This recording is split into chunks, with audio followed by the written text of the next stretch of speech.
तो देखिए आज हम इसको जो है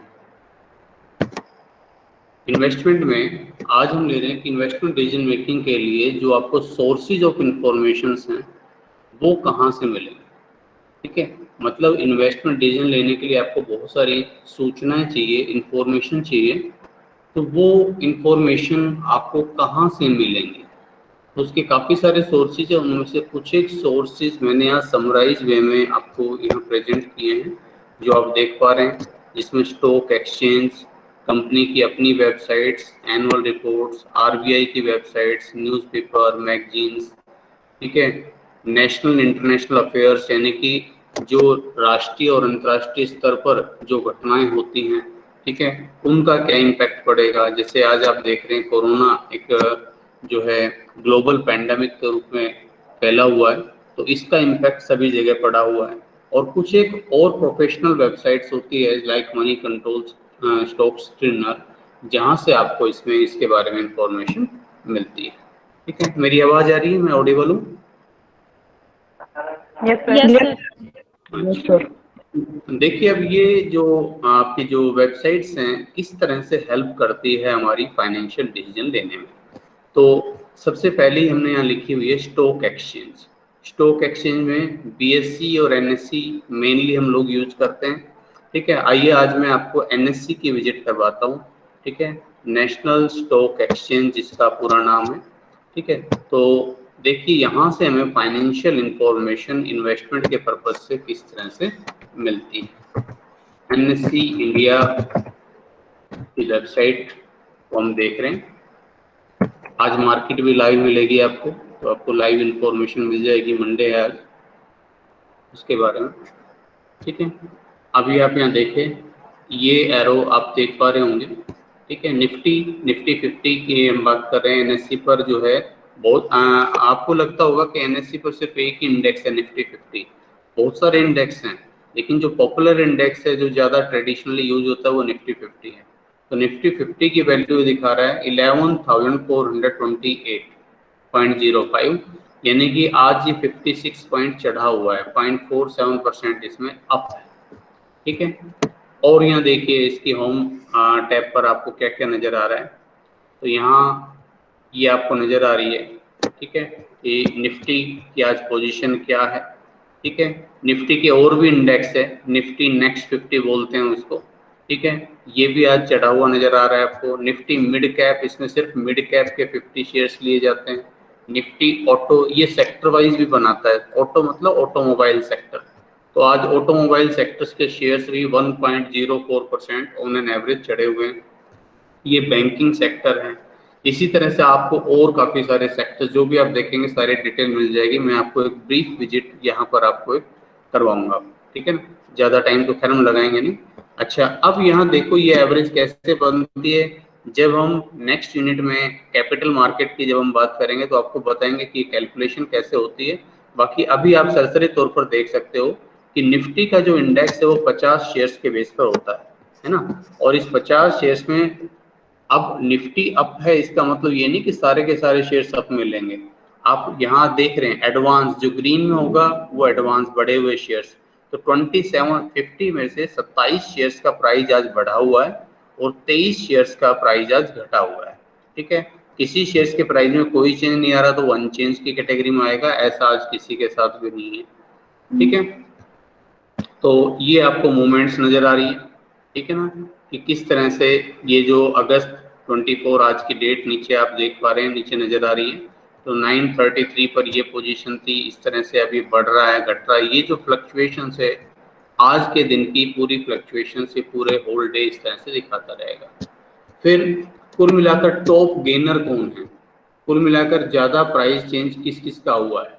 ठीक है, तो आप ये Zeel limited, Kotak bank, HDFC bank, UPL, ये आज के टॉप गेनर्स हैं। ठीक है, इसका शेयर जो है इकमार्ट, आइसर मोटो जो है अपनी ऑटोमोबाइल सेक्टर की है, तो आइसर मोटो के जो शेयर्स हैं वो 7.21% चढ़े हुए हैं।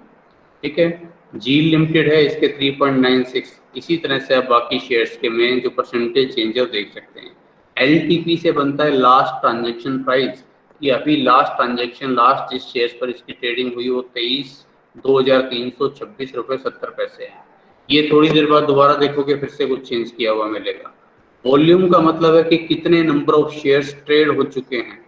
मैंने जब आपको ब्लू चिप शेयर्स के बारे में बताया था तो ब्लू चिप का मतलब आपको बताया था कि वो शेयर्स जिसमें ट्रेडिंग बहुत ज्यादा होती है, खरीदना और बेचना जिसमें बहुत ज्यादा मात्रा में होता है, ठीक है, उन्हें हम जो है ब्लू चिप शेयर्स बोलते हैं। तो इनका वॉल्यूम आप देखें काफी सफिशिएंट वॉल्यूम आपको नजर आ रहा है। ठीक इसी तरह से जो गिरने वाले शेयर्स है जिसमें मुख्य रूप से जिनमें गिरावट आई, ठीक है, वो कौन कौन से हैं वो भी आपको यहाँ नजर आ रहे हैं कि ये जो मुख्य शेयर्स हैं जिसमें गिरावट नजर आ रही है, ठीक है। बहुत कुछ है इस, अगर मैं वेबसाइट की विजिट कराऊं तो आपको कम से कम पूरा एक दिन लगेगा इसकी पूरी विजिट करने के लिए, ठीक है। तो इसलिए आज मैं बड़ा शॉर्ट में आपको काम की चीजें थोड़ी थोड़ी बता रहा हूँ। अब यहाँ आप अपनी तरफ से भी इसको कभी जाकर देखना है, इसमें इसमें क्या क्या है, अबाउट एनएससी, एनएससी क्या है उसके बारे में अगर आपको पढ़ना हो, ठीक है। इसी तरह से रेगुलेशंस किस तरह से होता है, बीच बीच की बातें बता रहा हूँ मैं। इसके जो एनएससी है वो कौन कौन से दिन ट्रेड करेगा, तो देखो सैटरडे और संडे तो एनएससी की छुट्टी होती है, शेयर मार्केट बंद रहती है। इसके अलावा भी कुछ इसके हॉलीडेज आपको दे रखे होंगे कि कौन कौन से दिन इसकी छुट्टी है। जैसे अपना छुट्टियों का कैलेंडर होता है इसी तरह से इसका भी छुट्टियों का कैलेंडर होता है। 21 फरवरी को महाशिवरात्रि की छुट्टी थी, 10 मार्च को होली की छुट्टी थी, एंड सो ऑन। इसी तरह से आप चलते हुए देख सकते हैं। 1 मई को फ्राइडे, गुड फ्राइडे की छुट्टी थी, जो है ये महाराष्ट्र डे, क्योंकि ये जो दोनों ही आपको पता है शेयर मार्केट अपनी मुंबई में, तो वहाँ महाराष्ट्र दिवस के उपलक्ष्य में भी 1 मई को यहाँ छुट्टी थी, ठीक है। और अब नेक्स्ट छुट्टी आपको जो नजर आएगी 2 अक्टूबर को महात्मा गांधी जयंती के नाम की छुट्टी आपको नजर आएगी। तो ये इसका कैलेंडर बनाया हुआ है, ठीक है ना। कुछ हॉलीडे ऐसे जो सैटरडे संडे को पड़ गए इसलिए इन्होंने दिखाया नहीं, लाइक रिपब्लिक डे, बकरीद वगैरह जो है। तो ये एक तरह से इसका छुट्टियों का पूरा वो कैलेंडर है, आप उसके बारे में देख सकते हैं कौन कौन से दिन एनएससी खुलेगा बंद रहेगा। आपके काम की कुछ चीजें और बताऊंगा, बड़े ध्यान से उनको देखना, खासतौर पर आगे आपको प्रोजेक्ट वर्क करने में काम आएगा। एनएससी के डेटा और उसका एनालिसिस किस तरह से किया जाता है, इस पर कभी बाद में आएंगे, थोड़ा सा इन डिटेल पढ़ेंगे इसको कभी, ठीक है। इक्विटी मार्केट, इंडिसेस, इसका फर्क, इसका मतलब क्या, इक्विटी मार्केट मतलब किसी पर्टिकुलर इक्विटी शेयर्स की इंफॉर्मेशन आपको चाहिए, और इंडिसेस का मतलब इंडेक्स, कि कोई पर्टिकुलर इंडेक्स, जैसा कि मैंने आपको बताया। देखिए चलो मैं इसकी विजिट करवाता हूँ, आपको इंडेक्स के बारे में बताता हूँ। तो देखिए कौन कौन से इंडेक्स आपके यहाँ पर मुख्य रूप से हैं। तो मैं यहाँ सेक्टोरल इंडेक्स की बात कर रहा हूँ, देखो, ठीक है। सेक्टोरल इंडेक्स में कौन कौन से इंडेक्स आपके हैं, इसमें आपको अलग अलग दिखाएगा। ऑटो सेक्टर की क्या पोजीशन है, ठीक है। एफएमसीजी सेक्टर क्या कर रहा है, यहाँ इसमें नजर आ नहीं रहा। अबाउट इंडेक्सेस, एक मिनट, यहाँ इसमें इंफॉर्मेशन नजर आ नहीं रही, आई पता नहीं क्यों। चलिए कोई बात नहीं, आगे चलते हैं अभी। और आपको इसमें मैं बताता हूँ इसमें आपके काम की और कौन कौन सी चीज़ें हैं। इसमें मार्केट डेटा, ये सारा डेटा से रिलेटेड है। और यहाँ आप ये देख भी पा रहे हैं, यहाँ जो बहुत सारे डेटा पेड वर्जन के रूप में, या पेमेंट करके बहुत, जो भी किसी भी कंपनी का डेटा आपको डिटेल में चाहिए वो ले सकते हैं, लेकिन सारा ही पेड नहीं है, काफ़ी सारा डेटा आपको फ्री भी मिल जाएगा, ठीक है, फ्री ऑफ कॉस्ट भी अवेलेबल है, वो भी मैं आपको दिखा रहा हूँ, ठीक है। अच्छा, फिर ये इन्वेस्टमेंट के बारे में इंफॉर्मेशन है, इन्वेस्टमेंट प्रोटेक्शन के बारे में क्या कुछ बताया गया है, आपको ट्रेडिंग अकाउंट ओपन करना है तो किस तरह से करना है, सारी इंफॉर्मेशन इसमें है, ठीक है। अभी फिलहाल हम चल रहे हैं, एक तो इस रेगुलेशन पर मैं आपको ले जाना चाह रहा था। रेगुलेशन में देखिए क्या क्या चीज़ें आपको नज़र आ रही हैं, ठीक है। एक तो आप देखिए मेंबरशिप के लिए क्या कुछ आपको करना है, ठीक है। फिर कोई पब्लिक नोटिस किसी कंपनी को लेकर, एक होता है कि मार्केट में आपको पता होगा बहुत ज़्यादा हलचल होती है किसी रूमर्स की वजह से। रूमर्स का मतलब एक तरह से हम बोलें कि कोई क्या बोलते हैं उसको, एक तरह से अफवाह, कि कोई अफवाह किसी कंपनी के बारे में है, तो उसके बारे में कोई क्लैरिफिकेशन, भाई हमने कहा कि फला कंपनी की मैनेजमेंट तो चेंज होने वाली है, अब उसकी वजह से उसके शेयर्स के प्राइस में उथल पुथल मच जाती है। तो अब अगर उस कंपनी को पता चलता है, वो उसका क्लैरिफिकेशन देती है, तो जो रूमर्स की वेरिफिकेशन वो आप यहाँ आकर देख सकते हैं, ठीक है, कि एक्चुअल में वो सही है या नहीं, तो अब क्या क्या इन्फॉर्मेशन, अब इनमें से जो भी आप देखेंगे वो डाउनलोड हो जाएगी। जैसे कमोडिटी डेरिवेटिव्स के बारे में कोई क्लैरिफिकेशन दिया हुआ है, अब हमें पता नहीं इसकी घटना क्या है, हमने पूरा पढ़ा हुआ नहीं है, ठीक है। तो अगर हम पूरा पढ़ते तो हम इसके बारे में क्लैरिफिकेशन इन्होंने अपनी तरफ से ये दे रखा है कि उसके बारे में भाई जो भी आप सोच रहे हो उसकी एक्चुअल पोजीशन ये है। बट अब विदाउट रेफरेंस हम अभी कमेंट कर नहीं सकते कि ये क्या थी, किस बारे में क्या इन्होंने बताया होगा, ठीक है। इस तरह से इसमें इंफॉर्मेशन आपको मिलती है।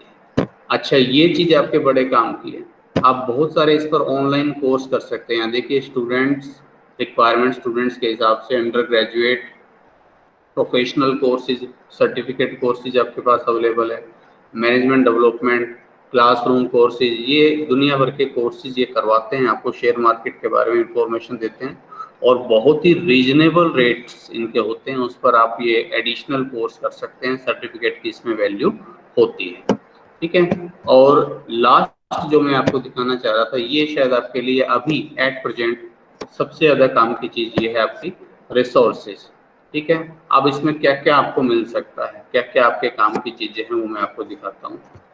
रिसोर्सेज में मैं गया डाउनलोड पर, और डाउनलोड में आप देखिए हिस्टोरिकल रिपोर्ट्स, ठीक है, फॉर्म्स, फॉर्मेट्स, ये सारी इंफॉर्मेशन आपको नज़र आ रही है। तो हिस्टोरिकल रिपोर्ट्स में क्या नज़र आता है, देखें,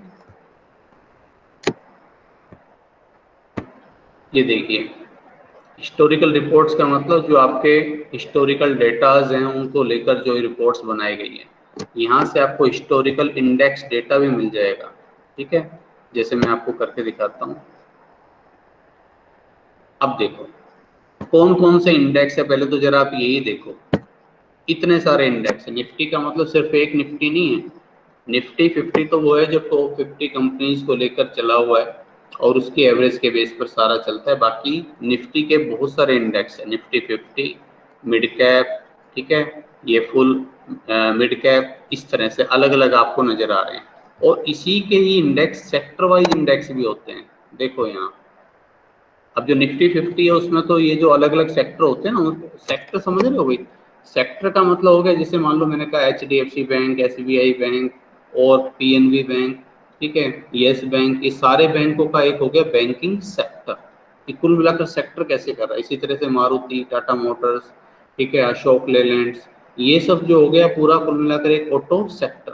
तो कौन सा सेक्टर किस तरह की क्या परफॉर्मेंस दे रहा है, अगर आपको वो देखना हो तो आप यहाँ से देख सकते हैं, निफ्टी ऑटो, निफ्टी बैंक, ठीक है। ये आपको रिसर्च पेपर वगैरह लिखने में भी कभी बड़ा काम आएगा कि किसी पर्टिकुलर इंडेक्स पर, अब मान लो आप ये देखना चाहो कि कोरोना वायरस का इम्पैक्ट कौन से सेक्टर पर अधिक पड़ा है, तो आप इन सभी सेक्टर्स के रिटर्न्स ले लो, ठीक है। कोरोना वायरस से पहले इनके रिटर्न्स कितने थे और उसके बाद कितने हुए, तो अगर आप इनका कंपैरिजन करोगे तो आपको पता चल जाएगा। जैसे मैं निफ्टी ऑटो की बात करता हूँ, अब ये पूछ रहे किस टाइम पीरियड का डेटा चाहिए आपको भाई, चलिए मैं टाइम पीरियड ले लेता हूँ इसमें, यहाँ से आपको लास्ट एक महीने का लेकर देख लेते हैं। इसमें लास्ट एक महीने का अगर मुझे लेना हो तो अभी जैसे अगस्त हो गया तो हम जुलाई से ले लेते हैं, ठीक है। 24 जुलाई 2020 से लेकर 24 जुलाई, काम करने का चक्कर है, यहाँ से लेते हैं 24, 24/8 आ गए। 24 जुलाई 2020 से लेकर हमने ले लिया इसको 24 अगस्त 2020 तक, ठीक है। और जैसे ही आप करेंगे गेट डेटा, ये देखिए पूरा ये निकल के आ गया, ठीक है। 24 जुलाई 2020 को 7,728 इसका जो इंडेक्स चल रहा है वो था, ठीक है। इस पर ओपन हुआ, इतना हाईएस्ट गया, इतना लो रहा, इतने पर क्लोज हुआ, इतने शेयर्स ट्रेडिंग हुए और उन शेयर जो ट्रेड हुए उनकी वैल्यू इतने करोड़ रुपए, ठीक है। और इसको आप आसानी से अपने इसमें एक्सेल शीट में आप डाउनलोड कर सकते हो, ठीक है। तो इंडेक्स, ना केवल इंडेक्स का आपको इंफॉर्मेशन मिल जाएगी बल्कि जो किसी भी पर्टिकुलर, अच्छा किसी शेयर्स का बताऊं मैं आपको, देखो चलो मैं आपको किसी शेयर्स की इंफॉर्मेशन कैसे लेते हैं वो बताता हूँ मैं आपको। शेयर्स के बारे में देखते हैं। हिस्टोरिकल डेटा, हिस्टोरिकल ये तो आपके इंडेक्स डेटा है। एक बार मैं वापस जाता हूँ हिस्टोरिकल डेटा में और डेरिवेटिव्स।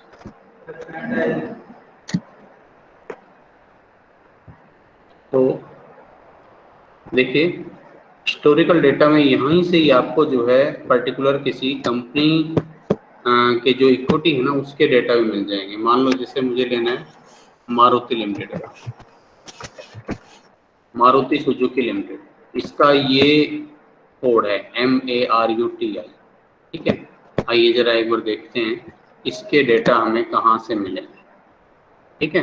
देखो बेटा यहाँ ध्यान से देखना, यहाँ इक्विटीज में नजर आ रहा है, ऊपर इंडेक्स, एक बार खुद जाकर देखोगे, विजिट करोगे तभी ये चीजें समझ में आएगी, ठीक है। तो ये तो हो गए इंडेक्स के डेटा। अब हम ले रहे हैं किसी पर्टिकुलर इक्विटी शेयर्स के डेटा। इसी तरह से आपको म्यूचुअल फंड्स के डेटा मिल जाएंगे, एक्सचेंज ट्रेडिंग फंड्स के, जो भी इंफॉर्मेशन चाहिए सारी आपको यहाँ से मिल जाएगी। तो इक्विटी की मैं बात कर रहा हूँ, ठीक है। अब इक्विटी, कौन सा इक्विटी शेयर्स, आइए पहले मैं जरा इसका सेलेक्ट कर लेता हूँ, हिस्टोरिकल डेटा मुझे चाहिए। हिस्टोरिकल डेटा में क्या इंफॉर्मेशन चाहिए आपको, अब देखो यहाँ से, यहाँ अभी मैंने सिंबल आपको बताया था कि सिंबल किस तरह से चेक करते हैं। आप यहाँ कंपनी का नाम डालो, आपके पास सिंबल आ जाएगा। तो अभी हमने मारुति का सिंबल ढूंढा था MARUTI, ठीक है, MARUTI मारुति, ठीक है। यहाँ से सीरीज, इसकी अलग अलग सीरीज होती है, ठीक है, अलग अलग टाइम पे इशू किए हुए हम सभी शेयर्स को ले लेते हैं। अलग अलग टाइम पर जो शेयर्स इशू किए जाते हैं उनको उसी हिसाब से सीरीज दी जाती है। अच्छा अभी कितने टाइम के चाहिए, पास्ट 1 डे, एक दिन का तो क्या करेंगे, चलो मैं ले लेता हूँ इसमें पिछले 3 महीनों का डेटा ले लेता हूँ, ठीक है। और अगर अपनी मर्जी से सिलेक्ट करना हो तो ये रेंज दे रखी है, इस टाइम पीरियड से लेकर इस टाइम का, लेकिन ध्यान रखना एक बार में 1 साल तक का डेटा मिलेगा, ठीक है। तो अगर आपको ज्यादा डेटा चाहिए तो 1-1 साल करके आपको निकालना पड़ेगा, ठीक है। अब यहाँ देखो मैंने किया गेट डेटा, बस एक क्लिक की जरूरत है और आपको सारी इंफॉर्मेशन यहाँ मिल जाएगी। और यहाँ ये नजर आ रहा है, ये बड़ा इंपॉर्टेंट है, download file in CSV format, ठीक है। तो यहाँ से आप इसको एक्सेल फॉर्मेट में डाउनलोड भी कर सकते हैं और ये आपके एनालिसिस में काम आएगा। अब देखो इसमें क्या क्या मिल रहा है आपको, ये तो सिंबल है, symbol Maruti, series equity share है सारे। 26 मई 2020 को, ठीक है, उससे जो प्रीवियस क्लोज था उससे पहले जो क्लोज हुआ था ये शेयर्स 5,134 रुपए पर क्लोज हुआ था। मतलब 26 मई से पहले जो मार्केट बंद हुई, अगर छुट्टी नहीं रही होगी तो 25 मई को ये क्लोज हुई होगी 5,134 पर। फिर ओपन कितने पर हुआ, 5200 रुपए पर ओपन हुआ, हाईएस्ट 5285 रुपए गया, लो प्राइस इसका 5160 रहा, लास्ट ट्रांजैक्शन इसकी 5275 रुपए पर हुई और 5246 पर ये क्लोज हो गया, ठीक है। और अब नेक्स्ट डे इस 5246 पर ये फिर ओपन हो गया। अक्सर ये होता है कि जितने पर क्लोजिंग प्राइस होता है उतने पर ही नेक्स्ट डे ओपन प्राइस होता है, बट कई बार थोड़ा सा चेंजेस हो जाता है। अगर वो प्री मार्केट मार्केट ओपन होने से पहले कुछ बुकिंग लगती है तो उसके हिसाब से ये प्राइस थोड़ा सा कम या ज़्यादा भी हो सकता है। यहाँ आप देख सकते हैं कुल मिलाकर कितने शेयर्स ट्रेड हुए, ठीक है। टोटल क्वांटिटी 15,08,804 शेयर्स की ट्रेडिंग हुई। इतना टर्नओवर हुआ, यानी कि रुपीज में अगर हम इसको कन्वर्ट करें, ठीक है ना। अच्छा कितने ट्रेडर्स, कितने लोगों ने ट्रेडिंग की, ठीक है। और ये बड़ी इंपॉर्टेंट चीज होती है, देखो किसी शेयर्स में इन्वेस्टर के नजरिए से अगर मुझे इन्वेस्ट करना है तो मैं ये जरूर देखूंगा, मैं आपको इन्वेस्टर की छोटी छोटी ट्रिक जो आपको बता रहा हूँ कि क्या जरूरी है ये आप ध्यान रखें। इन्वेस्टमेंट मैनेजमेंट पढ़ रहे हो तो ये आपके बहुत काम की चीज है। तो अगर किसी कंपनी के शेयर्स, अब यहाँ देखो 15 लाख के लगभग ट्रेड हुए, उनमें से 2,92,000 यानी कि लगभग 3 लाख शेयर्स, लगभग 20% शेयर्स डिलीवरी के लायक है। डिलीवरी के लायक का मतलब क्या है, जैसे आपको पहले भी मैंने बताया था कि दो तरह की ट्रेडिंग होती है शेयर मार्केट में।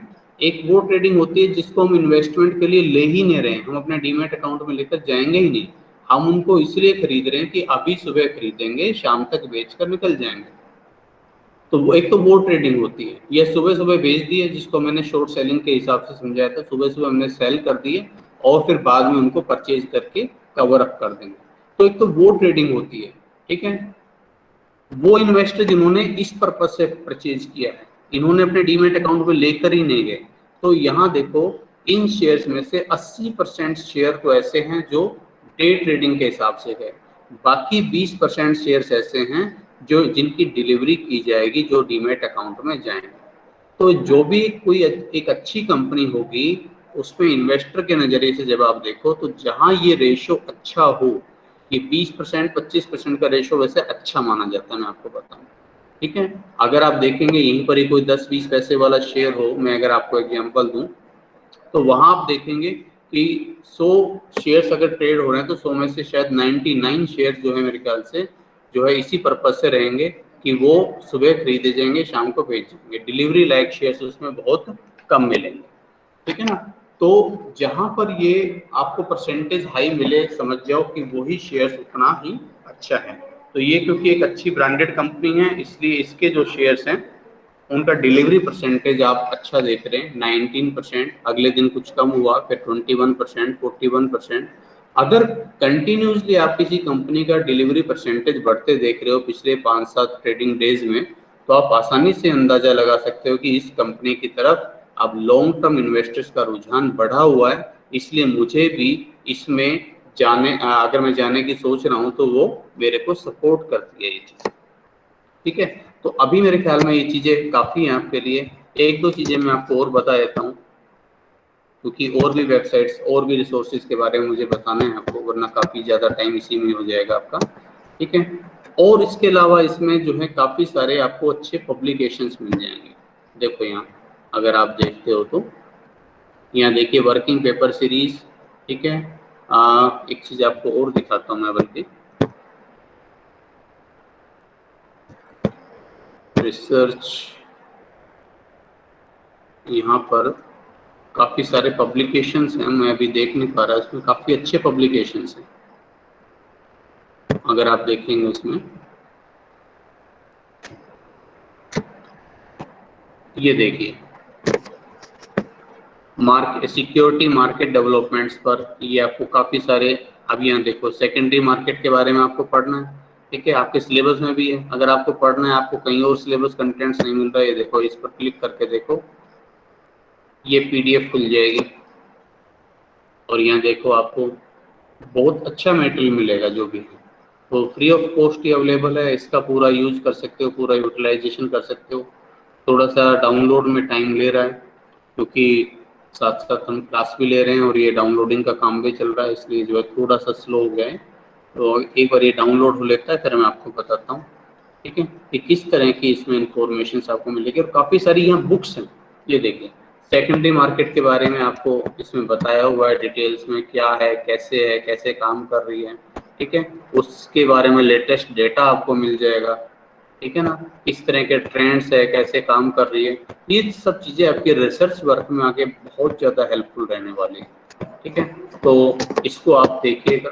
मैं ज़रा अगले कंसेप्ट को लेना चाहूँगा मैं, ठीक है। हम वापस वहीं आते हैं, हम क्या बात कर रहे थे, हम बात कर रहे थे कि सोर्सेज ऑफ फाइनेंशियल इंफॉर्मेशन कौन कौन से हैं। तो ये NSE के मैंने आपको बड़ी शॉर्ट सी में विजिट करवाई है, बड़ी जल्दी में। इसी तरह से आप BSE की ओपन करके देखना। दूसरा देखो कंपनी वेबसाइट, कंपनी की खुद की वेबसाइट्स को अगर आप ओपन करोगे, तो वहाँ से भी आपको बहुत सारी इंफॉर्मेशन मिलेगी, ठीक है। फॉर एग्जाम्पल, जैसे कि आप देखिए कि अपने एक लार्ज सेक्टर की एक बड़ी अच्छी कंपनी है, कोल इंडिया के नाम से, गवर्नमेंट के भी इसमें भागीदारी है। अब मैं चलो आपको उस कंपनी की विजिट कराता हूँ। कोल इंडिया लिमिटेड डालते हैं, ही गए, ये देखिए। अब आपको इन्वेस्टर के हिसाब से इंफॉर्मेशन क्या चाहिए कि कोई कंपनी क्या बिजनेस करती है, क्या उसकी बैलेंसिंग, मतलब उसकी बैलेंस शीट्स की क्या पोजीशन है, उसके आगे बिजनेस की क्या संभावना है, यही सारा तो आपको चाहिए होता है। तो ये सारी की सारी इंफॉर्मेशन आपको यहाँ कंपनी की अपनी वेबसाइट से मिल जाएगी। तो देखने में नजर आ रहा है कोयले का बिजनेस है इसका, ठीक है ना, एनर्जी सेक्टर है, एक तरह से एनर्जी सेक्टर की कंपनी है। और इसके बारे में अब आपको जो कुछ भी देखना हो ये देखिए, ये कंपनी के बारे में सारी इंफॉर्मेशन है, कंपनी क्या है, बोर्ड ऑफ डायरेक्टर्स, कंपनी के पॉलिसीज, ये सब आगे आपको बहुत काम आने वाली है। जो प्रोजेक्ट वर्क जो आप करोगे, रिसर्च वर्क जो आप करोगे, उसमें बहुत आपको हेल्प करने वाली है। इससे रिलेटेड लेटेस्ट न्यूज, मीडिया में क्या कुछ चल रहा है, वो सारी इंफॉर्मेशन आपको मिल जाएगी।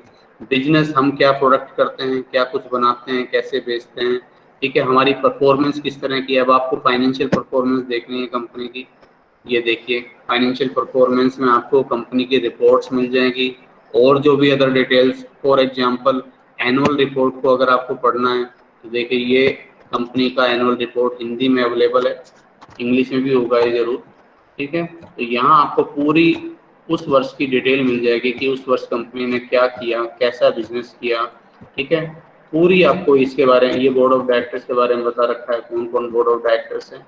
तो आप एक तरह से ब्लाइंडली इन्वेस्ट ना करें कहीं पे भी, जहां आप लगा रहे हैं, आप किसी की दूसरे की सलाह पर क्यों चलते हैं, पैसा आपका अपना है।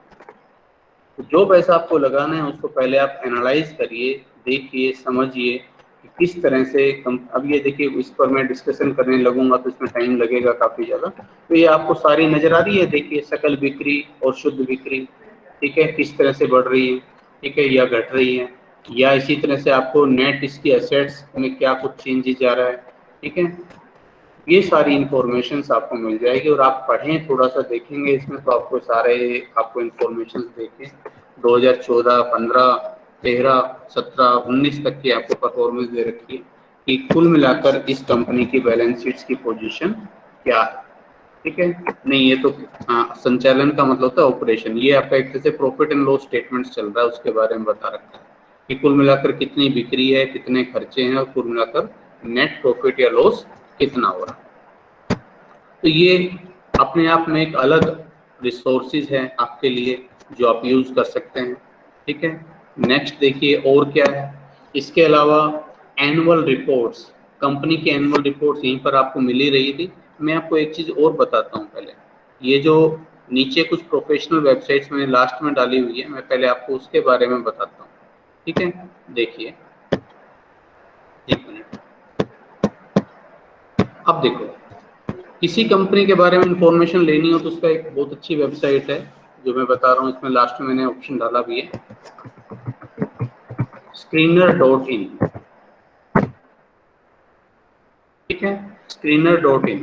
अब ये screener.in, ये इस तरह से इसका सर्च इंजन खुल जाएगा। अब इसमें आप कोई भी कंपनी का नाम डालो, मान लो मैंने डाल दिया है टाटा मोटर्स लिमिटेड को डाल दिया मैंने। अब यहाँ देखिए पूरी इंफॉर्मेशन आपको यहाँ मिल जाएगी, ठीक है। तो यहाँ से आप देखिए कि मार्केट कैप, कुल मिलाकर मार्केट कैपिटलाइजेशन, इसकी मार्केट में जितनी कैपिटल है कितने की, 39,553 करोड़ की है, ठीक है। इतने शेयर्स जो है उसका बुक वैल्यू इतने रुपए की है, मार्केट प्राइस शेयर्स इतने में बिक रहा है। बुक वैल्यू का मतलब आपको पता है बुक वैल्यू क्या होती है, बुक वैल्यू और मार्केट वैल्यू में क्या फर्क है। बुक वैल्यू का मतलब है इस कंपनी की जितनी भी सारी एसेट्स हैं उनकी जो वैल्यू है, उनमें से जितनी भी सारी लायबिलिटीज हैं उन सबको घटा दिया जाए तो जो इक्विटी शेयर होल्डर्स के लिए बचता है उसको अगर हम इक्विटी शेयर से डिवाइड कर दें तो आज उसकी एसेट्स की वैल्यू हर शेयर पर 204 रुपए आती है, लेकिन इसका शेयर्स मार्केट में आज 120 रुपए का बिक रहा है, ठीक है। प्राइस अर्निंग रेशियो यहाँ दिखाते हैं, लेकिन इसलिए नहीं दिखा रहे क्योंकि इसको 1-2 साल से लॉस चल रहा है, इसलिए प्राइस अर्निंग रेशियो नहीं दिखा रखा। रिटर्न ऑन कैपिटल एम्प्लॉयड आप देख ही पा रहे हैं नेगेटिव चल रहा है इसका, इसी वजह से शेयर्स का प्राइस गिरा हुआ नजर आ रहा है, वरना कभी ये 350 रुपए के आसपास का शेयर हुआ करता था।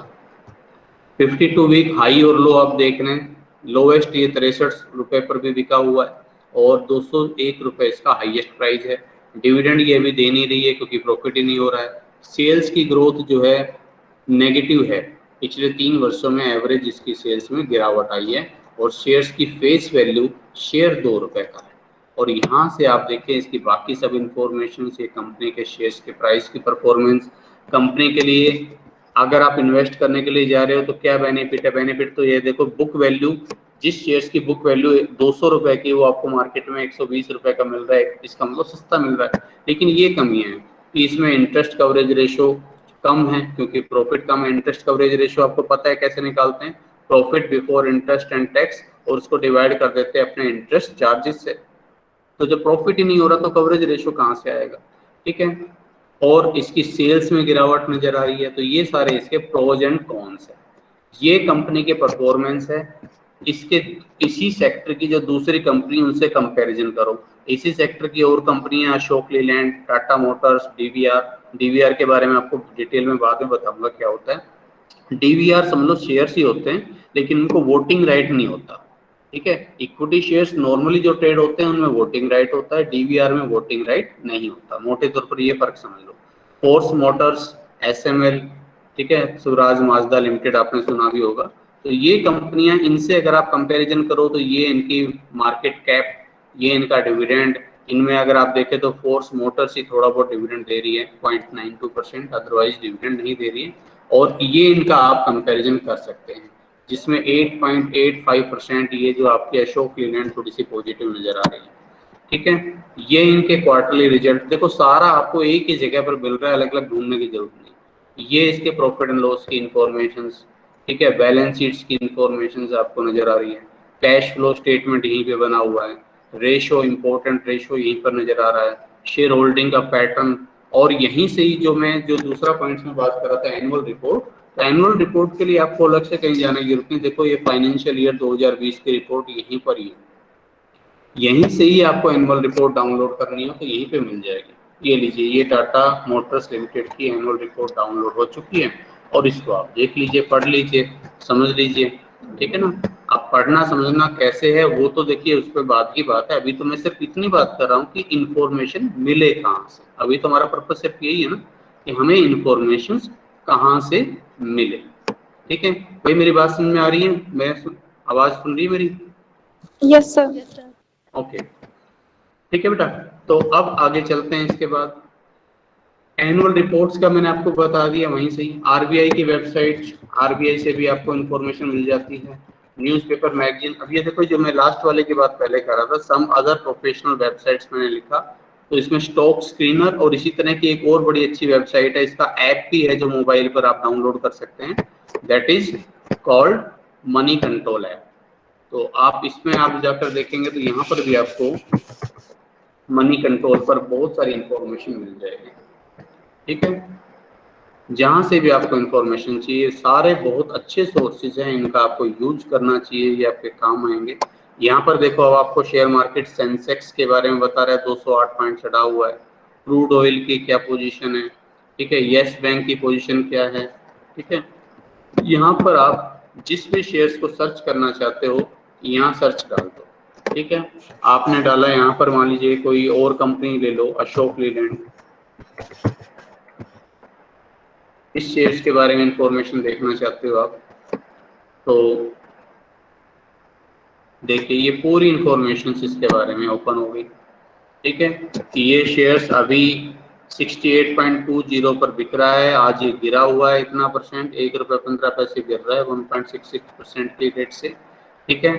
पिछली बार कल ये क्लोज हुआ था, कल मतलब जो है फ्राइडे को क्लोज हुआ था 69.35 पर। आज इसमें गिरावट है। ठीक है। टुडे का हाई और लो, आज हाईएस्ट ये इतने पर बिका है, लोएस्ट ये इतने पर गया है। ठीक है। तो ये अलग अलग प्राइस है। बिड प्राइस वगैरह का मतलब मैं आपको जो पोर्टफोलियो मैनेजमेंट जब हम पढ़ेंगे तब डिटेल में पढ़ेंगे। अभी इतनी डिटेल में मेरे ख्याल से जाने का मतलब नहीं। अभी तो जस्ट मेरे को ये बताना है कि इंफॉर्मेशन आपको मिलती कहाँ कहाँ से हैं, what are the sources of information, so that you can take effective investment decision. ठीक है। तो ये भी आपके पास एक अलग से सोर्सेज है जिसको आप यूज कर सकते हो इंफॉर्मेशन का डिसीजन मेकिंग के लिए। आरबीआई वेबसाइट पर शायद मैंने आपको एक दो बार विजिट करवाया भी, वरना आप खुद चले जाना। इसी तरह से नेशनल इंटरनेशनल अफेयर्स का मैंने आपको बताया कि जो न्यूज में जो कुछ चल रहा है, अगर आपको लगता है कि हाँ भाई, अब जैसे चाइना और भाई अमेरिका के बीच तनाव की घटनाएं आती है, भारत और चाइना के बीच में तनाव की सिचुएशन आती है, तो उसका इम्पैक्ट पड़ेगा। ठीक है, भारत चाइना के बीच में जो तनाव है उसका इम्पैक्ट ये पड़ रहा है कि चाइनीज प्रोडक्ट मार्केट्स में कम हो गए हैं आने, तो इसी वजह से जो electronic items, mobile gadgets, laptops जो आपको बड़े कम रेट में अवेलेबल हो रहे थे, अब वो थोड़े से आपको कॉस्टली हैं, क्योंकि चाइनीज प्रोडक्ट जो हैं ज़्यादातर आपने देखा होगा सस्ते प्राइस पर मिल जाते हैं, तो इनका इम्पैक्ट कुल मिलाकर पड़ता है। इसी तरह से ये देखिए न्यूज़पेपर एंड मैगजीन्स, तो इसमें इकोनॉमिक टाइम्स, बिजनेस स्टैंडर्ड तो आपका खूब देखा हुआ है, इसी में बहुत सारे बिजनेस लाइन आपका एक न्यूज़पेपर आता है, बिजनेस वर्ल्ड के नाम से है, इनको आप देखेंगे इनमें आपको बहुत कुछ मिल जाएगा। इकोनॉमिक एंड पॉलिटिकल वीकली का बड़ी अच्छी मैगजीन है, मैं आपको ऑनलाइन पर भी इसकी विजिट करवाता हूँ, एक बार देखिए आप यहाँ, इसमें आपको क्या मिल जाएगा, एक बार आप इनको ओपन करके देखिए, इकोनॉमिक एंड पॉलिटिकल वीकली, देखिए बहुत सारे आपको अच्छे लेख, खासतौर पर जो आपका जो एक तो करंट अफेयर्स वाला जो पेपर है वो, और जो सेल्फ स्टडी के पर्पज से भी है। अभी यहाँ देखो एडिटोरियल कश्मीर आफ्टर आर्टिकल 370, धारा 370 हटने के बाद कश्मीर क्या है, कश्मीर की पोजीशन क्या है, ये देखिए बड़ा अच्छा आर्टिकल आप पढ़ सकते हैं इसमें, ठीक है ना। इसी तरह से आप यहाँ देखिए RBI moves to shake up government at governance at bank, ठीक है, आरबीआई का जो स्टेप्स है उसका इम्पैक्ट क्या है, ठीक है। अब ये आगे है clarifying rights of daughters as corporations, ठीक है ना। तो ये इसी तरह से नेशनल एजुकेशन पॉलिसीज, ठीक है, नेशनल एजुकेशन पॉलिसीज के बारे में बताया हुआ है, ये देखिए इसके बारे में अगर आप डिटेल पढ़ना चाहें तो ये अब आपका करंट अफेयर्स का भी बड़ा अच्छा टॉपिक है, ठीक है, ये पूरा लेख आप इसमें पढ़ सकते हैं। इस तरह से आपको ना केवल यहाँ इकोनॉमिकली बल्कि और जो पॉलिटिकल, क्योंकि इसका नाम है इकोनॉमिकल एंड पॉलिटिकल वीकली है, तो उस तरह की सारी आपको इंफॉर्मेशन एडिटोरियल फॉर्म में आपको मिल जाएगी और उनका आप यहाँ पर यूज कर सकते हैं, ठीक है। इकोनॉमिक टाइम्स तो आपका विजिट किया हुआ है, एक और मैं पत्रिका आपको दिखा देता हूँ, बिजनेस वर्ल्ड के नाम से आती है,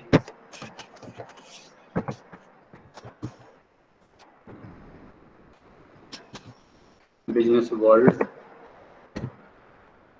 इसमें भी आपको काफी सारी इंफॉर्मेशन मिल जाएगी कंपनीज के बारे में। ये देखिए काफी सारी न्यूज आपको नजर आ रही है, कॉलम्स, कॉलम्स मतलब उस पर जो लेख वगैरह लिखे हुए होते हैं, ठीक है, ये अलग अलग लेख हैं, cash note credit is the key, ठीक है।